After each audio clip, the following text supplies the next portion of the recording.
Salut Valentin, t'es aspirant chez les Compagnons du Devoir. C'est ça. T'es à Rennes, c'est ça? Je suis à Rennes pour cette année, ouais, depuis début juillet.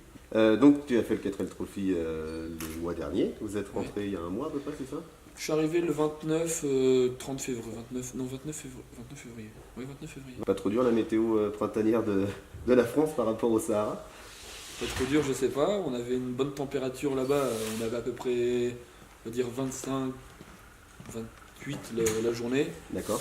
Et par contre, quand on est arrivé, on avait une petite température, je crois, négative, parce que quand je suis arrivé, il neigeait sur Rennes. Par contre, la nuit en Maroc, la première nuit, il a fait très très froid. On était dans le négatif. Après, non, on avait 8 et 9 degrés toutes les nuits, donc ça allait, on n'avait pas froid. Et la journée, ça peut monter jusqu'à... On avait 25, 28 degrés maximum, je crois. D'accord. On a eu. Plus le moteur de la 4L, Plus plus le le moteur.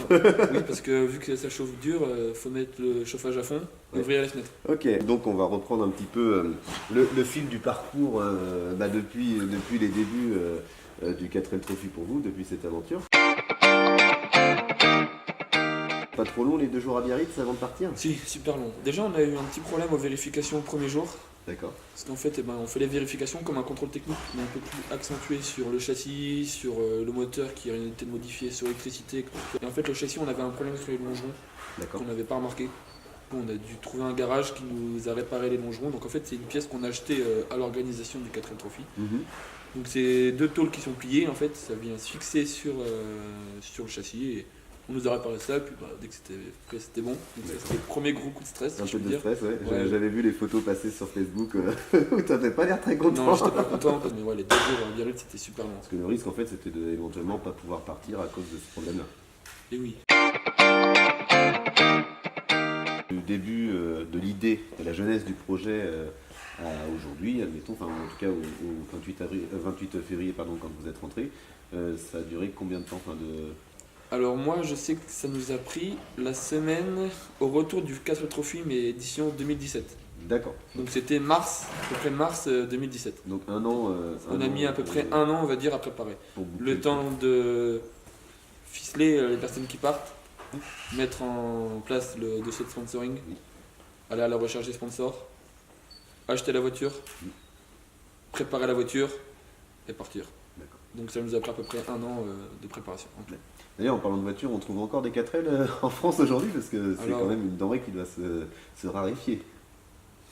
Ça se raréfie. Enfin, moi, je sais que le jour du 4L Trophy, par exemple, enfin, pour descendre de Rennes jusqu'à Bordeaux, j'ai jamais vu autant de 4L de ma vie, à part celle du 4L Trophy. D'accord. Parce que du coup, vu que c'est une descente qui est un peu plus ou moins tracée, il y a toutes les personnes qui viennent sur les bords des routes avec le 4L pour Donc des propriétaires des de 4L. propriétaires de qui- 4L qui- classiques. ouais. Et ils viennent avec les voitures et on voit tout ça. Je pense qu'il y en a encore beaucoup, mais je pense que pas beaucoup de personnes les utilisent maintenant.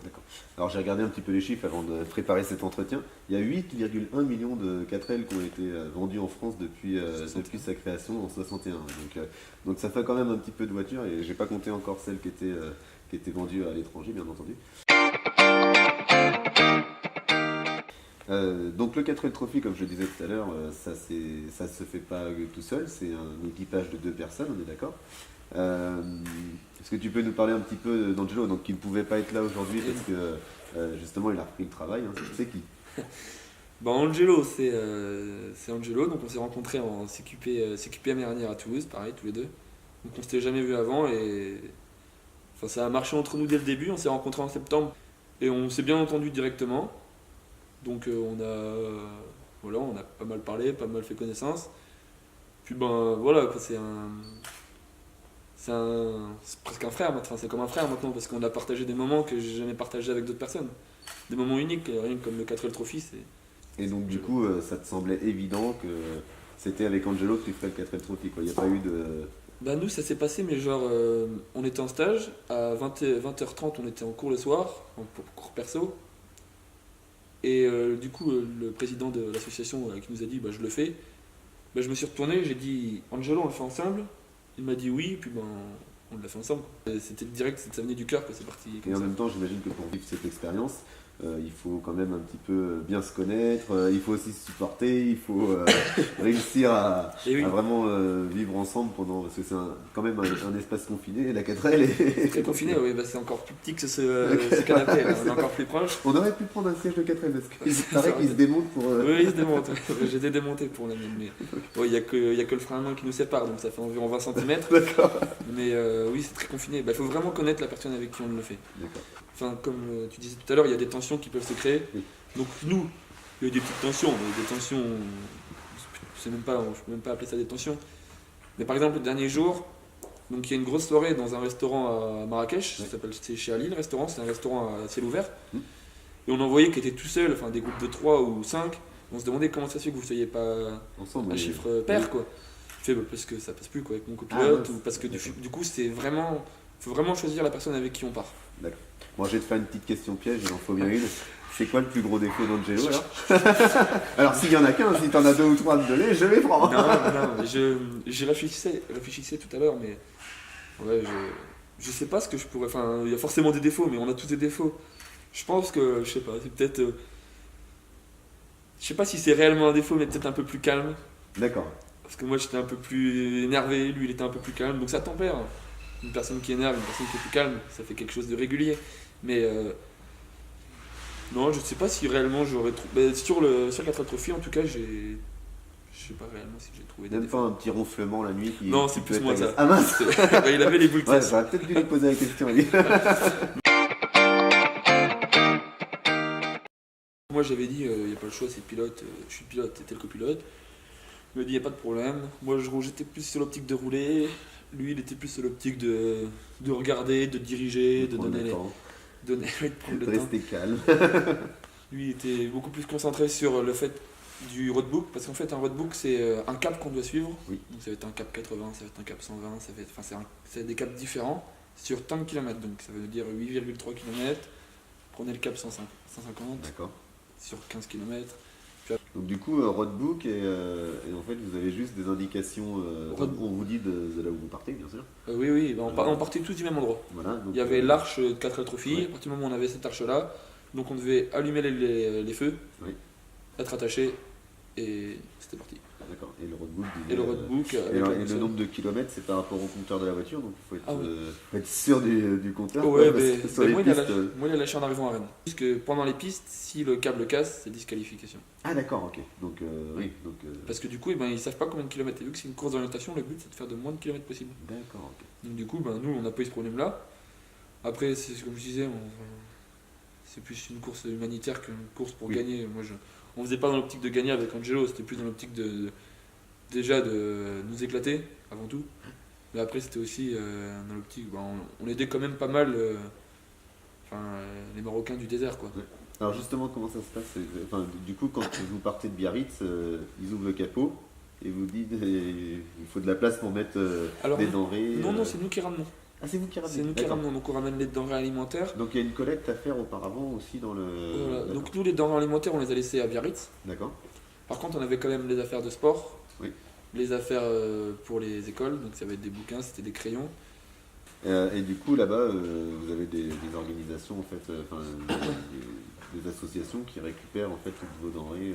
Et en arrivant des affaires. à Pagoulajoul, mais Merzouga, en fait, on doit tout en fait, on vient avec la voiture, on recule, et on voit toutes les voitures qui arrivent au fur et à mesure, ils reculent, et on dépose toutes les affaires Ouais, j'ai répertoriées. vu des photos ouais, sur le. Et c'est fait comme ça, en fait, on met tout ça ici parce que c'est l'organisation du 4L Trophy, un désert tour et enfants du désert, qui reverse tout ça à la population. D'accord. C'est pas nous qui Oui, distribuons bien sûr. parce que faut que ce soit reversé équitablement en fonction des villages, des villes qu'il y a. J'imagine. Donc nous on gère pas ça. Par contre le soir on avait plein d'enfants qui sont venus pour nous remercier. Et tout ça. D'accord, ouais, donc, Même si c'est pas grand chose pour nous, c'est quand même beaucoup pour eux. votre plus gros fou rire là-bas. Je sais pas si on a un plus gros fou rire, mais je sais qu'on n'a pas arrêté de rigoler pendant tous ces jours-là. Toujours été sur une bonne ambiance. En plus de ça, on s'est fait un petit groupe de 10-12 personnes où on s'est rencontrés en fait, sur les descentes de l'Espagne. Oui. On s'est fait pas mal d'amis sur cette partie-là. Et du coup, après, on était tout le temps ensemble. Le soir, dès qu'on arrivait, on avait plus ou moins notre emplacement on définissait, on se rejoignait tous et puis on avait les 5 à 6 voitures qui étaient collées et c'était parti pour des moments, des bons moments. Du coup, tu te retrouves comment parce que ça fait quand même 1300 voitures 1360 voitures. 1360 voitures, donc ça doit pas être facile de se retrouver, de retrouver 5 voitures dans le lot. Alors, je te le dis parce que moi j'ai cherché dans les photos qui tournaient sur Facebook, très difficile de trouver une voiture. Là, on cherche. D'accord. On tourne dans le camping, enfin dans le bivouac. Oui. Et là, dès qu'on voit une voiture qui ressemble un petit peu, on cherche et on arrive à des voitures. Nous, ceux qui arrivent en premier, ils avaient une voiture rose. D'accord. Sauf que sur 1360 voitures, il y a peut-être, je sais pas, je dirais 60 voitures roses. Et le temps de la repérer la bonne, il nous a fallu peut-être une bonne heure et demie. Ah oui. Et après, c'était parti quoi. Mais, Ok. mais le temps de trouver la première voiture, c'est pas évident. Et puis après, quand il y en a deux qui se ressemblent, on voit. Et puis après, de toute façon, si on n'arrive pas avec la même personne, le but c'est de faire des rencontres. Oui, bien sûr. La plus grosse galère? La plus grosse galère, c'est quand on a pris une butte d'environ 1 mètre et que du coup, on a tapé. Quand on est une butte d'1 mètre, on roule à 90 km/h. On n'est pas tombé, mais on a tapé les roues arrière, ça a tordu une partie la patte de fixation, la galerie est tombée. On est rentré au pôle mécanique, ils nous ont dit que c'était peut-être fini pour nous les pistes parce que du coup, on n'avait plus de pont. C'était quand ça par rapport à. Mais c'était la deuxième étape. Deuxième étape, ah oui. Ouais, deuxième étape. C'est tôt alors. C'est très très tôt et du coup, la déception, on n'était pas bien avec Angelo, on était un gros coup de stress. Et du coup, vu qu'on est plombier, on s'est soudé, donc on a trouvé des tôles, on a retordu, ils nous ont trouvé un chalumeau, donc je sais pas comment ils ont fait, ils nous ont trouvé un chalumeau au Maroc, et puis du coup, on a chauffé la pâte, on a redressé, on a tout redressé, puis après, on a découpé des petites plaques de tôle, des petites tôles à la forme, on a tout ressoudé, donc on a tout renforcé. Puis après c'était reparti nickel, comme si c'était jamais rien passé et on n'a eu aucun problème. Sinon, une petite galère, c'est que on a perdu le pot d'échappement et ça faisait beaucoup de bruit, mais ça c'est une petite galère plutôt marrante parce que c'est pas non plus dramatique. Ça mettait pas en jeu la continuité de l'aventure. Voilà, et ça posait pas de soucis, Ouais. vous ne demandez pas d'arrêter parce que. Non, Donc non. c'est vraiment perdu, c'est-à-dire qu'à un moment donné, moment votre pot d'échappement est resté là-bas en fait. Non, on l'a récupéré, mais on pouvait pas le remettre. Vous Quoi. pouviez pas, Non. c'est impossible. C'était pas facile, c'était pas possible.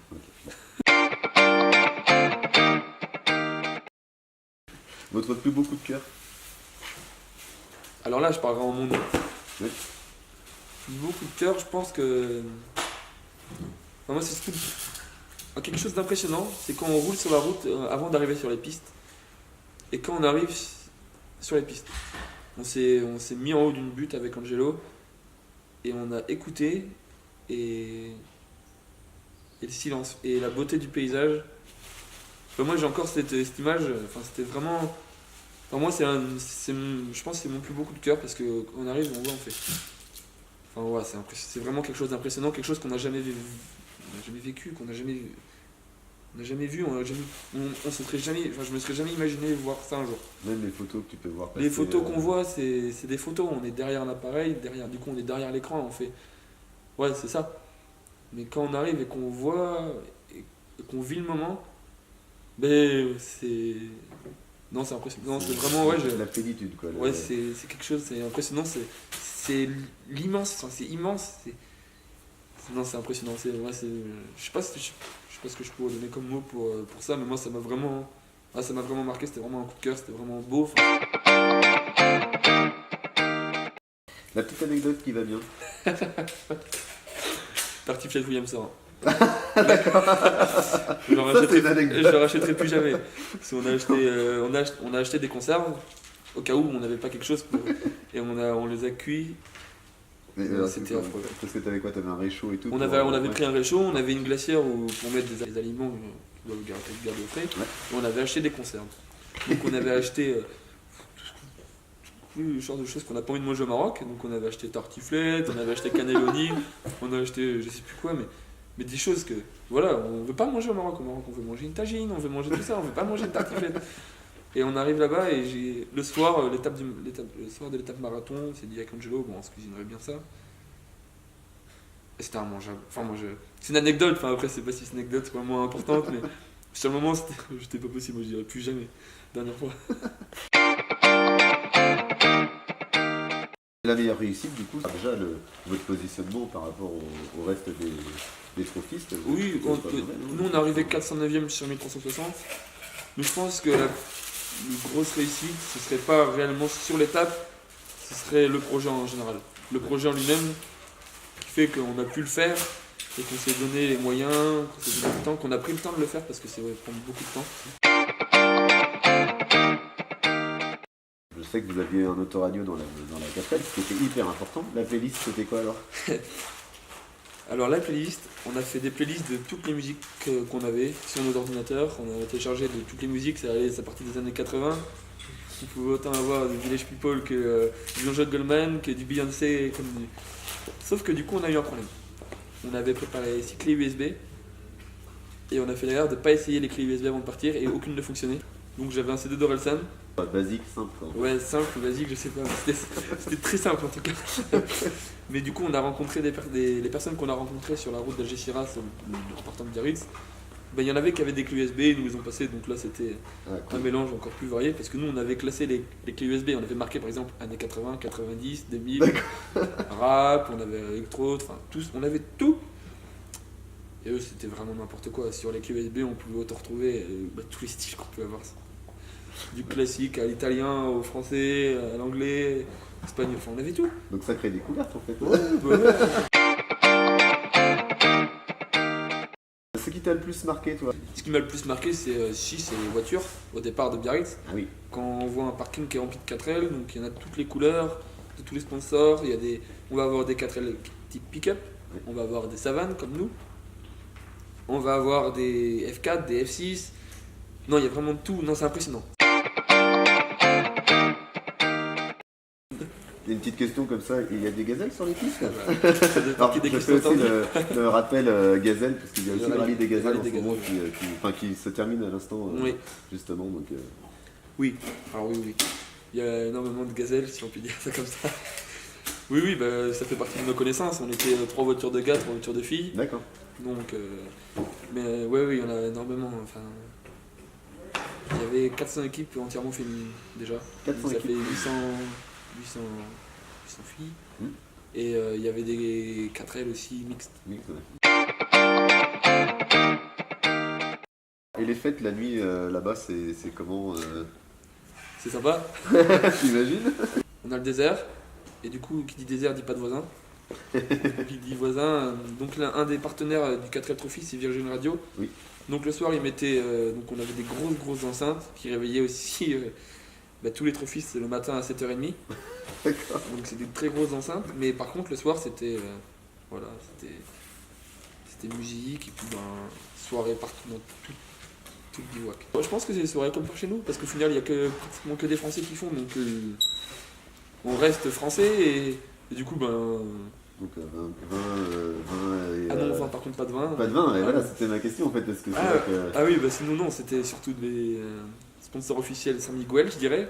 Parce que là-bas, du coup, on achetait toutes les bières en Espagne. Ouais. Et du coup, San Miguel, après, il y a tout ce qu'on peut trouver. Si, je pense que... À part le vin, quoique nous, on avait de la chance dans notre équipe d'en avoir une qui fait une formation en viticulture. Donc on avait quand même de bonnes bouteilles qui étaient là. Mais je pense qu'on n'était pas une exception, mais presque. D'accord. Puis on en avait un aussi qui vient de Champagne, donc on avait du champagne. Bon, ça va, vous étiez plutôt pas mal lotis. Nous on était bien lotis parce qu'on avait un petit peu, voilà. Et du coup, le code de la piste, c'est le même que le code de la route ou Non, faut ménager sa monture pour aller le plus loin possible. En fait. D'accord. J'entends par là que plus tu roules vite, plus tu des amortisseurs, ton châssis, tout ça. S'il y a un truc qui craque, craque, quoi, c'est fini. Ouais, d'accord. Donc, les feux obligatoires allumés, parce que sur les pistes, quand il y a du sable et des grands. Quand quelqu'un roule devant toi à 50 mètres devant toi, la fumée, enfin la poussière, c'est impressionnant. Donc, il faut les feux. Ouais. Ceinture obligatoire. Sinon, pas comme en code de la route, il ne faut pas suivre de trop près, il faut respecter un petit peu de distance, on ne va pas rouler à 2 mètres de celui qui est devant nous. Mais sinon, non, moi, il faut savoir, j'ai des vidéos, quand je te passerai, où, à tout moment, tu suis une voiture, paf, tu pars à droite. Enfin, il n'y a pas de route, c'est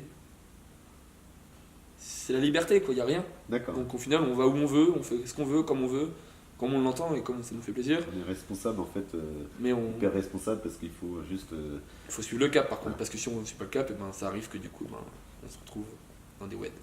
J'avoue. Des rencontres bizarres là-bas Bon, je sais même pas si on peut appeler ça des rencontres bizarres. Quand on était sur les places chez Jamal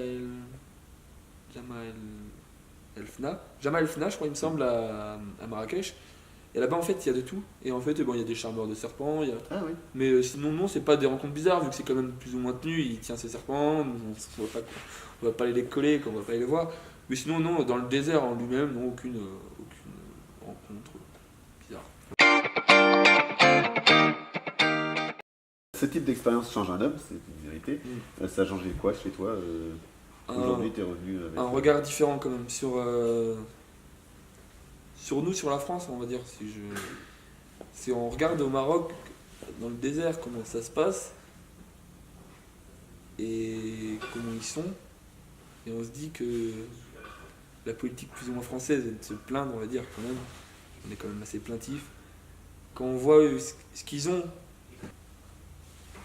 je me dis on doit avoir un regard différent sur nous quand on voit ce qui se passe ailleurs. Parce que ils ont rien. On va être clair, ils ont rien. Et ils vivent très bien. Et tout se passe pas très bien parce que c'est quand même pas non plus super simple. Mais ils sont heureux et non, ça change un petit peu aussi. C'est la vision de la vie, quoi. Est-ce que ça t'avait le fait de ne plus avoir de communication avec l'extérieur? Ah oui, ça a fait du bien. Parce que on est dépendant, après c'est normal. Faut être en permanence en communication. Moi, mon patron, il a besoin de m'appeler. C'est plus simple pour lui de me répondre que de m'appeler, que de m'envoyer une lettre. Ça m'a pas fait de mal et ça a fait de mal à personne, je pense. Parce que, par exemple, on est toujours en train de se soucier si on a de la batterie sur ce portable. Et là, je me souciais absolument rien. Rien du tout. Mon portable, il a été mis, je l'avais mis dans un petit sac qui était derrière. Et jamais je me suis dit. Après, c'était un peu égoïste, je sais pas. Mais après, jamais je me suis dit, est-ce que ça va bien en France? Est-ce que ça va bien? On part 10 jours, quoi. C'est pas. Des vraies vacances, quoi, en fait. Ouais, C'est ça. c'est des vacances. On n'a pas besoin de ce portable. On est libre.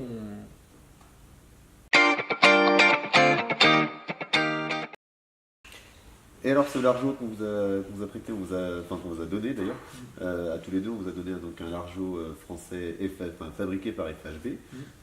Ton retour d'expérience sur ce produit? Mais moi, je savais pas déjà que FHB faisait des coupes françaises. Je l'ai su parce qu'au début, il me semblait qu'il y avait pas la Laboureur, mais FHB, je les ai vus, j'ai fait FHB, c'est bizarre, c'est des coupes françaises. Donc, je les ai mis et j'ai fait, ouais, j'étais incroyable, j'étais bien surpris, quoi. Donc c'était confortable, la taille et la coupe est bien, est vraiment bien. Et elle est intéressante, elle est vraiment bien formée comparée au au velours laboureur. Donc j'ai bien aimé. Et non, je pense que c'est un bon produit, c'est intéressant à porter. Il est confortable, ça c'est un velours, par contre c'est hyper confortable. J'ai l'occasion d'avoir les deux, en velours en moleskine, et le velours c'est quand même beaucoup plus confortable. Pas approprié à mon métier parce que niveau soudure, tout ça n'existe pas. Mais niveau confort, c'est vraiment très bien. Et vraiment très bien, très intéressant. Donc quelque chose qui change un petit peu du laboureur, c'est ce que je disais tout à l'heure, c'est que les laboureurs c'est les boutons avec l'accroche, qui est un peu pas atypique mais quand même sympa, c'est pas mal l'accroche. Mais le FHB c'est un bouton et une braguette et c'est vraiment pas mal aussi, c'est bien étudié, elle est résistante, elle est. Non, assez content quand même du produit. Ouais, très positif même. En tout cas, tu le conseillerais Je le conseille, à quelqu'un qui veut. Ah oui, il faut essayer, parce qu'on a tendance à vouloir acheter que ce qu'on connaît. Une expression en arabe peut-être? Inch'Allah. Et alors les conseils aux futurs aspirants qui souhaiteraient comme vous faire le 4L Trophy l'année prochaine peut-être ou l'année d'après? Faut se lancer. Certes, ça prend du temps. Certes, c'est du temps vraiment pour l'organisation, pour tout. Faut connaître la personne avec qui on le fait. Et ça crée des liens encore plus forts que ce qu'on a, parce qu'on a quand même des sacrés liens chez les compagnons. On est quand même assez soudés. mais ça crée encore plus de liens quand on le fait, quand on vit le moment du 4L Trophy. Parce que c'est en dehors des compagnons, avec quelqu'un qui vient des compagnons. Et non, ce que je pourrais donner comme conseil, c'est... Qu'est-ce que je pourrais donner comme conseil? Inch'Allah. Inch'Allah, c'est plus simple, je sais pas. Non, je donnerais comme conseil qu'il faut se lancer. Vraiment, c'est vraiment quelque chose qu'il faut se lancer. Ça prend du temps. Et c'est bien pour le futur. Parce que monter son entreprise ou... Enfin, aller voir des entrepreneurs pour leur demander de l'argent. Enfin, faut savoir parler. Faut pas dire, bon, bah, voilà, je fais ça, ça vous intéresse. Non, faut expliquer, faut vendre son projet. Ouais, mais complètement. Un commercial, il veut vendre une voiture, il va essayer de vendre la voiture. Et nous, notre projet, c'était de faire le 4L Trophy. Donc on a vendu notre projet, ça a marché parce qu'on s'est donné les moyens que ça marche. Ouais. Et puis on est parti, puis on en revient encore. On est heureux d'avoir fait ce projet.